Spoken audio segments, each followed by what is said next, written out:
Boa noite a todos. Agradeço a presença de vocês aqui essa noite.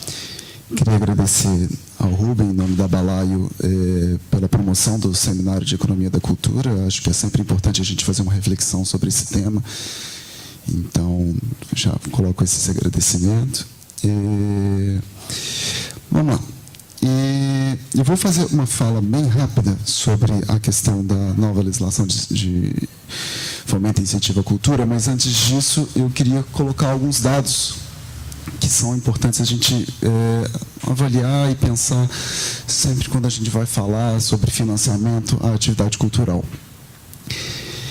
A gente tem que pensar na atividade cultural também como uma forma de geração de emprego e renda, como uma geração de desenvolvimento econômico para o nosso país, para o nosso estado, uma geração de desenvolvimento econômico também local. Isso às vezes pode parecer um pouco absurdo a gente pensar isso, mas a cultura é um fator fundamental de desenvolvimento econômico para a nossa sociedade. Eu vou apresentando alguns dados ali, mas eu não vou nem ficar muito preocupado em ficar falando muito com os slides ali por causa do tempo. Vou esperar que a Kátia consiga pegar em qual que eu estou falando. Mas eu estou dizendo ali alguns dados com foco na economia criativa. Eu não vou entrar no conceito de economia criativa, ele é um pouco maior do que cultura, nem toda atividade cultural necessariamente está ali dentro, eu não vou perder um pouco de tempo nisso, mas é uma forma de pensar sobre qual o impacto que a cultura tem na economia. A gente tem um trabalho feito aqui em Minas Gerais pelo P7 Criativo, que fez alguns levantamentos de dados, com algumas bases de dados do IBGE e outras fontes, e chegou-se à conclusão de que a economia criativa tem um impacto fundamental na geração de emprego, na geração de renda dentro do Brasil e do estado de Minas Gerais. Naquele slide ele está falando, não sei se está dando para ler muito, que em torno de 4,6 milhões de empregos são gerados dentro do país no setor da economia criativa. 4,6 milhões, é um número bastante expressivo se a gente for pegar o número de pessoas empregadas no país. Nós temos, dentro dos registros das empresas que estão qualificadas dentro do que a gente conhece como economia criativa, mais de 520 mil empresas. É um número muito significativo, ainda mais se a gente pensar que boa parte, se não a maior parte, das pessoas que atuam dentro desse setor, se a gente for pegar na cultura os atores, os produtores culturais, a maior parte vive na informalidade. Então, aquele número ali só pega as empresas formais, o que já é um número bastante expressivo. Se a gente for avaliar, então, quem está na informalidade, nós estamos falando de um volume muito significativo, um potencial muito grande. Pode passar essa. Só algumas observações sobre a economia criativa. A gente, no P7 Criativo, eles fizeram um estudo, separaram ali alguns setores e tal, mas eu gosto de dar destaque para o setor de mídia, que é o setor de audiovisual, de música, que costuma ter uma relevância muito grande de movimentação de recursos, mas a parte da cultura, praticamente como um todo, ela está dentro desse conceito. Então, só a gente colocar essa ilustração, mas e é fundamental a gente pensar que todo e qualquer processo de inovação ele está associado com a criatividade. Então, a gente tem que sempre lembrar que, né, pela própria fala do professor agora há pouco, a gente pensar em cultura, a gente também está pensando na criatividade, a gente também está pensando em inovação. Não dá muito para você dissociar uma coisa da outra, né? Os elementos são muito próximos, tem uma interlocução muito próxima em qualquer setor econômico. Então, toda inovação ela tem um quê e um viés de desenvolvimento também por meio da arte, por meio da cultura. Então, é importante não perder isso de vista. Os dados ali estão mostrando... Volta para o anterior. Sobre esses mesmos dados que eu falei do Brasil, da questão de empregos, 457 mil empregos gerados só em Minas Gerais, no ramo da economia criativa. Pode passar para o próximo. Temos uma massa salarial mensal de de quase 800 milhões de reais só aqui no estado de Minas Gerais. Então, vamos pensar aí no volume de dinheiro que está transitando só em massa salarial com esse setor. Ali, só para fazer um quadro comparativo, que no Brasil, então, 10% dos empregos formais registrados são voltados para o setor da economia criativa. Eu já falei que isso é extremamente relevante, e estamos falando de empregos formais. É sempre importante a gente estar com isso em mente. E o mesmo percentual em Minas Gerais. Por que é importante a gente pensar no investimento em cultura? Porque ele gera emprego. Isso é muito claro.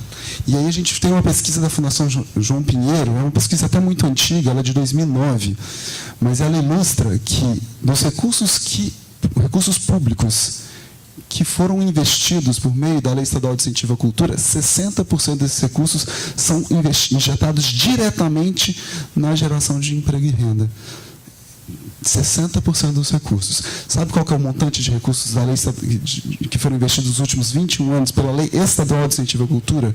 800 milhões de reais em 21 anos. Sendo que 60% desses recursos são diretamente injetados na geração de emprego e renda. É um valor muito significativo. Então, não tem como a gente pensar em discurso de desenvolvimento econômico e pensar em questão econômica sem pensar na cultura. Ela é fundamental. E a gente tem que avaliar que nós temos um cenário dentro do estado de Minas Gerais de uma dependência econômica muito grande em algumas commodities, como a mineração e a siderurgia, e isso tem um limite, isso tende a acabar em determinado momento. A gente tem que fazer uma reflexão de desenvolvimento econômico para o nosso estado com algo que é mais sustentável. E por que não a cultura? Um outro dado legal para a gente pensar no investimento na atividade cultural é uma pesquisa que a Fundação Getúlio Vargas fez para o Ministério da Cultura, que demonstra que, pela Lei Federal de Incentivo à Cultura, isso a gente consegue replicar para qualquer outro instrumento de fomento cultural, seja a Lei Estadual de Incentivo à Cultura, as leis municipais de incentivo, o próprio Fundo Estadual, os fundos de cultura, que a cada R$1 investido num projeto, numa atividade cultural, você tem um retorno para a economia de 1,59. Então, a gente está falando de taxa de retorno mesmo. Quem é economista fica com isso na cabeça. Estou falando de taxa de retorno para a economia. A cada R$1 de recurso público investido em uma atividade cultural, a gente tem um retorno de 1,59. Então, não é uma atividade que é uma despesa, simplesmente. É uma atividade que gera, que você tem um incremento na economia a partir daquele desenvolvimento e daquele aporte de recursos. Ainda numa pesquisa da Fundação Getúlio Vargas para o Ministério da Cultura, enquanto ele ainda existia, a gente tem uma pesquisa que foi feita com o Festival Literário de Paraty, no qual eles apuraram que o festival como um todo, eu não sei exatamente agora quanto tempo ele dura, mas salvo o juízo são 15 dias, alguma coisa nesse sentido. Durante esse período de uma quinzena, foi gerado na economia local, e obviamente se expande para o estado do Rio de Janeiro e para o Brasil como um todo, mas só o investimento naquele festival, é um festival literário, eu não estou falando nem de música, nem de audiovisual, estou pegando literatura, que muitas vezes é muito esquecida e as pessoas dão pouca relevância. 47 milhões foi o impacto econômico desse festival durante 15 dias. É um impacto muito expressivo. E o que eu acho mais legal, o investimento público, por meio de leis de incentivo, enfim, por meio de investimento público naquele festival, ali a gente está pegando a 16ª edição, foi de 3,5 milhões de reais. E só de tributos federais, estaduais e municipais, eles teve um retorno de 4,7 milhões. Ou seja, você investiu recurso público no montante de 3,5 e para o próprio poder público houve uma rentabilidade ainda maior de tributos durante todo o festival, de 4,7 milhões. Então, é um dado muito bacana que demonstra o quanto de impacto econômico que a atividade cultural tem. E eu estou pegando a literatura. Se a gente pegasse outras atividades econômicas, talvez esse impacto possa ser maior. Tem um estudo do SEBRAE que faz uma avaliação de acordo com o potencial econômico de cada um dos municípios, e aí vai avaliar qual que é o impacto de cada uma das atividades. Isso é muito legal, porque você faz uma reflexão do que é o potencial que aquela localidade tem. Então, a gente tem que fazer essa reflexão. E sobre emprego, só nesse festival foram gerados 1.349 empregos, sendo metade direta e metade indireta. Então, reforçando o discurso da questão da geração de emprego e renda que a gente tem. Então, reforço a importância do desenvolvimento econômico local por meio do investimento cultural. E eu vou falar um pouco da Lei de Incentivo à Cultura e do Fundo Estadual de Cultura, e eu gosto de pegar um dado que é interessante. Na hora que a gente for falar de lei de incentivo. Hoje, na hora que uma empresa como a Algar paga o ICMS, se ela pagar R$1 de ICMS, esse dinheiro vai para o caixa do Estado. Desse valor, por lei, pela Constituição Estadual, 25% retorna para os municípios, só que são 853 municípios em Minas Gerais. Então, a cada R$1, 25 centavos vai para os municípios. Mas, para a Uberlândia, eu acho que é menos de 1 centavo de cada R$1 que a Algar paga de ICMS. O que é interessante a gente pensar quando a gente for falar de lei de incentivo de qualquer esfera?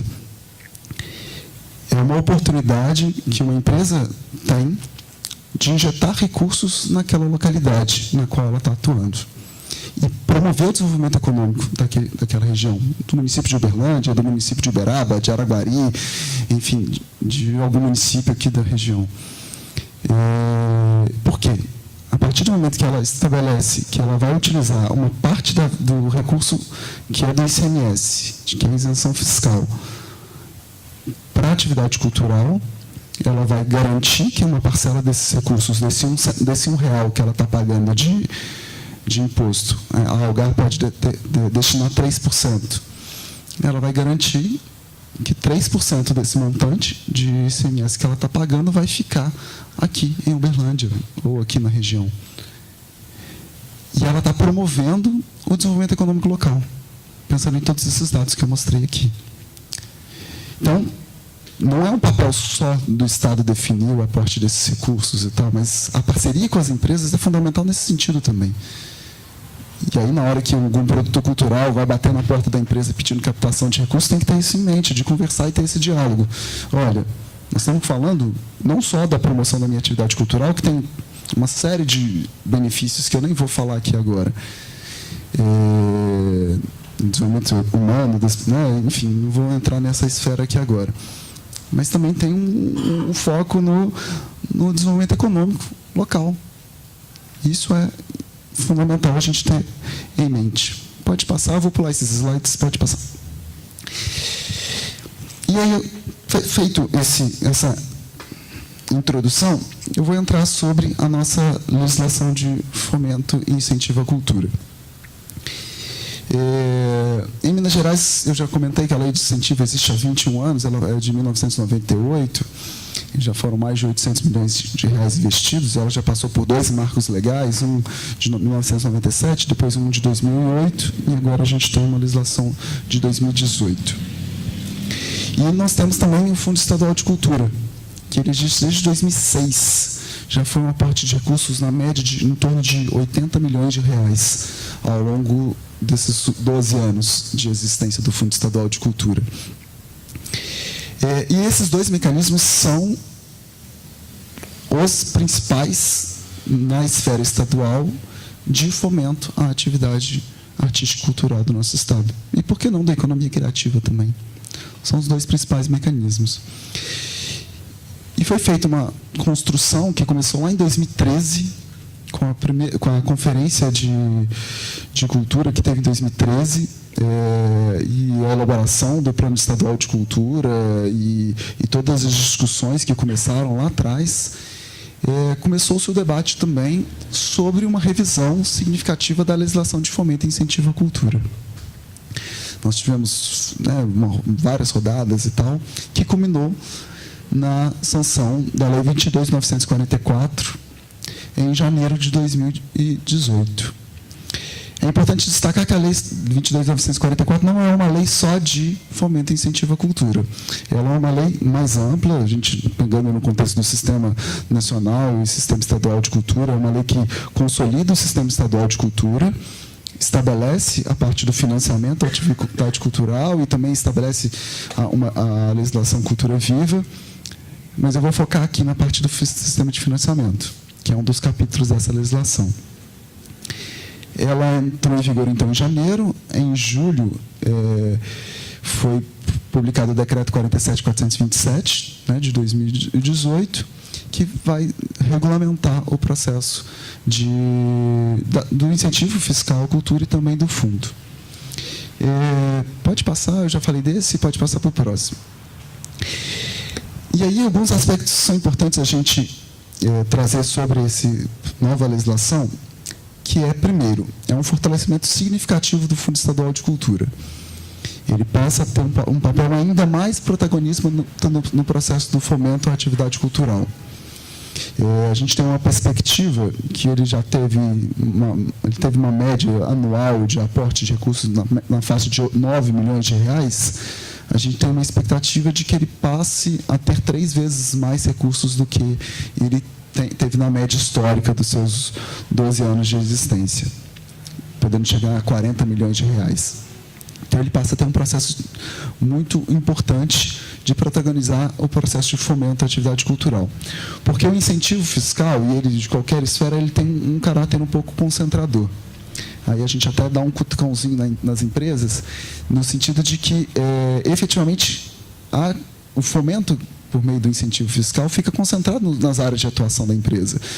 Não é muito comum que a empresa olhe para as regiões na qual ela não atua, porque ela vai querer ter a exposição de marca dela, e para que se a Algar não atua em Juiz de Fora, qual que é o interesse dela em estar apresentando a marca dela em Juiz de Fora? Então, tem um processo de concentração, e historicamente, na região metropolitana, a lei de incentivo concentrava 80% dos recursos. Então, é um processo de concentração muito significativo. E o fundo tem esse caráter de distribuição de recursos, né? Tem um processo histórico, principalmente depois de 2011, que o fundo destinava em torno de 15% para Belo Horizonte no máximo. Então, há essa preocupação dentro do Fundo Estadual de Cultura dessa distribuição de recursos muito significativa. Nesse processo da revisão da legislação, o fundo então passa a ter um aporte de recursos mais significativo proveniente da isenção fiscal. A partir dessa legislação, 35% da isenção fiscal aportada pela empresa na atividade cultural é destinada para o Fundo Estadual de Cultura. Então, isso promove uma possibilidade de a gente chegar em 40 milhões, tendo em vista que em 2019 o montante de recursos que a gente tem disponível para a atividade cultural por meio de isenção fiscal é de 108 milhões. Então, fazendo o cálculo aí, 35% vai dar em torno disso. Então, é um aporte significativo. O fundo ele permite a participação dentro dos editais que forem lançados pela Secretaria de Estado de Cultura por meio de pessoas físicas e pessoas jurídicas e também das prefeituras municipais. Então, ele é um instrumento importante de fomento também para as prefeituras, que é uma outra inovação, e ele passa a ter uma obrigatoriedade de trabalhar de forma mais setorializada. Então, a gente prevê a edição de editais para atuar em cada um dos setores artísticos, culturais no nosso estado, também com uma preocupação regional, podendo eventualmente até ter um edital regionalizado. Deixa eu tentar voltar ali para algumas coisas. Acho que eu não vou nem preocupar com ele, porque eu tenho só 10 minutos ali. Então, sobre o fundo, eu queria colocar um pouco disso. Sobre a lei de incentivo à cultura, ela acaba sendo mais conhecida até pelo montante de recursos que, historicamente, ela aportou. É importante fazer uma observação de que ela usufrui o benefício fiscal por meio do ICMS, que é o principal tributo do Estado de Minas Gerais. E aí, sempre gosto de fazer essa observação, principalmente para empresários ou para quem vai fazer a interlocução com as empresas, que é uma dúvida que sempre surge. Para que a empresa patrocine um projeto pela Lei Estadual de Incentivo à Cultura, não faz diferença a forma como ela apura o lucro. Ou seja, se ela utiliza lucro real, lucro presumido, isso não faz diferença para a lei estadual, isso faz diferença para a Lei Federal de Incentivo à Cultura, que usa como tributo o imposto de renda. Qual que é a exigência que nós temos para que uma empresa seja patrocinadora por meio da Lei Estadual de Incentivo à Cultura, por meio do incentivo fiscal? Ela tem que ter um faturamento anual mínimo de R$4 milhões. Então, ela não pode ser optante pelo Simples, que é um pouco dentro desse limite. Então, ela tem que ter um faturamento anual de R$4 milhões. E ela vai ter uma dedução fiscal de acordo com o porte da empresa, né, do porte dela. Uma empresa que a gente considera de pequeno porte, que vai de R$4 milhões a R$18 milhões, ela pode ter uma dedução fiscal de 10%. Então, se ela paga de ICMS R$100 mil por ano, ela pode deduzir R$10 mil e aportar num projeto. Uma empresa de médio porte pode fazer essa dedução fiscal de 7%, e uma empresa de grande porte em 3%. Então, esses dados estão dentro da nossa legislação, mas eles interferem no montante que a empresa vai ter de disponibilidade para utilizar o incentivo fiscal. Lembrando que 35% desse montante vai para o fundo. Os outros 65% vão para o projeto cultural. A empresa, além da parcela para o fundo, ela tem um aporte de recursos próprios, que a gente dá o nome de contrapartida, que, principalmente para o interior do Estado, esse valor foi bem reduzido pela legislação. Ele varia de 0,5% para as empresas de pequeno porte a 2,5% para as empresas de grande porte. Isso é a média. Existem outras situações que aumentam esse valor, mas não é a regra. Então, vou me prender um pouco só nesse montante. 2,5% não é um valor tão expressivo assim de verba própria, pensando em todos os benefícios que eu já coloquei que a atividade cultural tem para a nossa sociedade. A Lei Estadual de Incentivo à Cultura, como fundo, pode apoiar projetos de pessoas físicas e pessoas jurídicas com incentivo físico-criativos. Aí, aqui, no caso, não entram as prefeituras. O projeto ele vai ter valores que podem variar de R$250 mil a R$1,8 milhão, de acordo com algumas categorias, que eu não vou detalhar aqui agora, mas o valor total que o projeto tiver de autorização de captação, ele pode receber. Então, há uma preocupação aí de perder os 35% para o fundo, o que não necessariamente interfere dentro do processo, porque o projeto, caso ele custe R$100 mil, ele pode receber os R$100 mil e ele vai receber esse valor em conta, caso capte esse montante. Deixa eu lembrar aqui algumas coisas mais. Dentro da nossa legislação, e aí, tanto para o fundo quanto para a lei de incentivo, a gente trabalha com praticamente todas as áreas artísticas culturais. Dentro da Lei 22.944, ele elenca essas atividades culturais em 9 áreas, que vai desde as artes cênicas para o audiovisual, a artes visuais, a música, a literatura, o patrimônio material, que envolve principalmente a arquitetura, o patrimônio imaterial, que eu gosto sempre de dar o foco para a questão da gastronomia, principalmente se a gente for fazer uma avaliação do viés turístico do Estado de Minas Gerais, o principal fator de turismo do Estado é a gastronomia, né, até muito mais do que as próprias cidades históricas. Então, é importante a gente avaliar isso, pensando na questão do desenvolvimento econômico.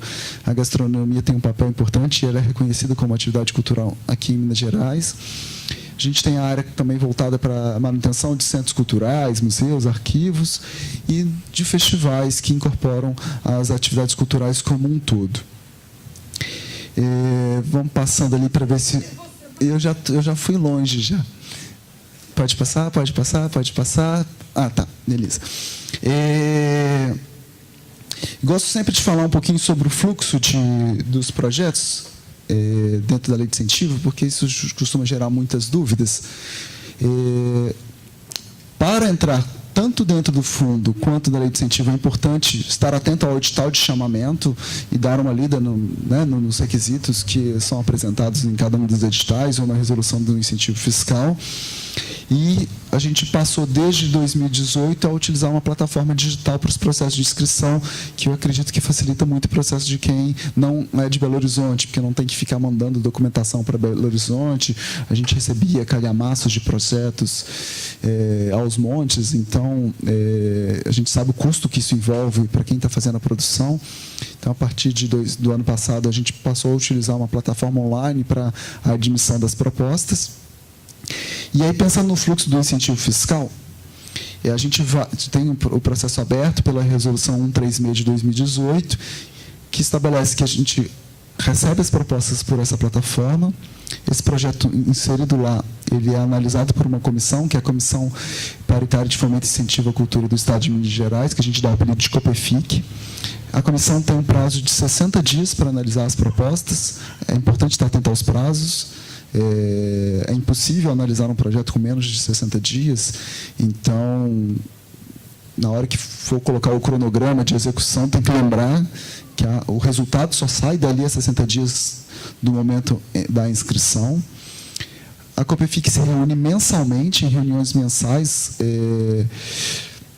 A gente até está estruturando para que essas reuniões sejam disponíveis, sejam transmitidas online. A gente está fazendo alguns testes em relação a isso. Nessas reuniões são julgadas as propostas.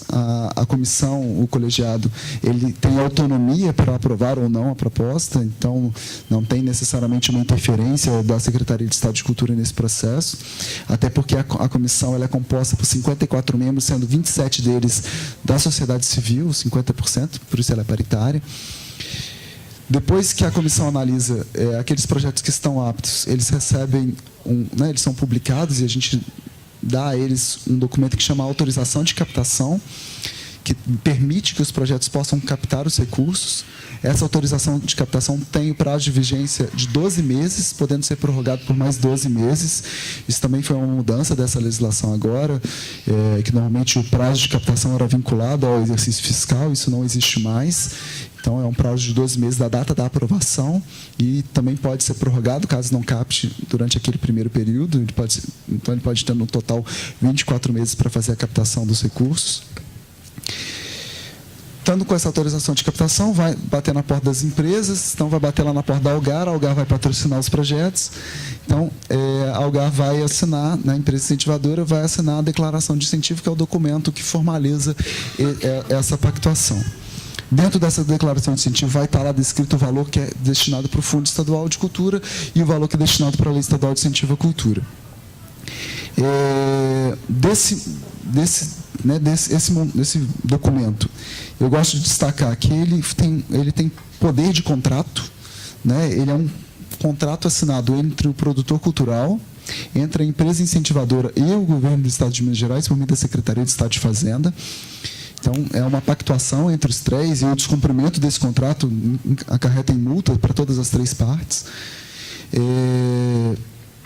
Tendo a declaração de incentivo homologada, a empresa está autorizada a fazer o repasse dos recursos e o projeto está autorizado a ser executado. Eu gosto de dar um destaque sobre esse processo fiscal propriamente dito, que é a parceria que a gente tem fundamentado da Secretaria de Estado de Fazenda nesse processo. Eu já me reuni com vários auditores fiscais e com o sindicato dos auditores fiscais ao longo desse tempo que eu estou na lei de incentivo. E uma conversa que a gente sempre tem muito é que há um mito muito grande de que as empresas serão mais fiscalizadas a partir do momento que elas usufruem o incentivo fiscal, elas vão ser mais visadas pelo fisco estadual, e a conversa que a gente tem é justamente o contrário. A Secretaria de Estado de Fazenda entende esse processo como muito legítimo e eles consideram as empresas que usufruem o incentivo fiscal, tanto a cultura quanto o esporte, como empresas que são parceiras do Estado no desenvolvimento das políticas públicas. Então, eu costumo dizer que os fiscais da Secretaria de Fazenda costumam até ter uma mão mais leve com as empresas que são incentivadoras. Então, é um discurso que é importante ter em mente também. E aí, outra coisa que eu gosto de destacar para as empresas é que o processo de participação delas é muito simples dentro do incentivo fiscal. Ela vai assinar a declaração de incentivo, que, se tudo der certo, até o final do ano, essa assinatura vai ser até digital, não vai precisar de mais de tramitação física. Então, a gente vai diminuir um pouco mais do processo burocrático que a gente tem hoje. E aí, além de assinar a declaração de incentivo, faz o repasse dos recursos, faz o lançamento lá no documento de arrecadação que chama DAP. O contador tem que fazer um lançamento específico no campo 98 da DAP. É um lançamento que ele tem a mais da apuração fiscal. Então, se o contador falar que é muito trabalhoso, é muito pelo contrário, é pagar, assinar a DI, pagar e preencher a DAP. Acabou. É um campo a mais que ele preenche, é um campo. Eu fiquei curioso sobre isso, eu pedi para o pessoal da Secretaria de Fazenda mostrar o formulário, é um campozinho só que ele vai preencher e acabou. A participação da empresa se encerra ali. Se ela quiser fazer o acompanhamento, aí é opção dela, porque a responsabilidade pela prestação de contas e pelo acompanhamento e monitoramento do projeto é responsabilidade toda da Secretaria de Estado de Cultura. O projeto tem que prestar contas, a gente tem instrução normativa referente a isso, mas a responsabilidade é integralmente da Secretaria de Estado de Cultura de fazer esse processo de acompanhamento. Acho que do fluxo, acho que acaba. Pode passar? Não pode, para falei disso tudo. Acho que já acabei. Falei um pouquinho rápido, se alguém, não sei se vai ter algum tempo para perguntas e tal, mas é só para fazer um panorama mesmo geral sobre a importância dos mecanismos de incentivo e aqueles que não conhecem, pelo menos começar a conhecer. Obviamente, numa fala de 25 minutos não dá para a gente detalhar com muito cuidado isso. Aqui a ideia não é nem fazer uma oficina de elaboração de projetos nem nada, mas para destacar a importância e que os produtores culturais também conheçam os mecanismos, né, da lei de incentivo e do fundo como possibilidade também de execução das suas atividades. Tá bom? Então é isso. Obrigado.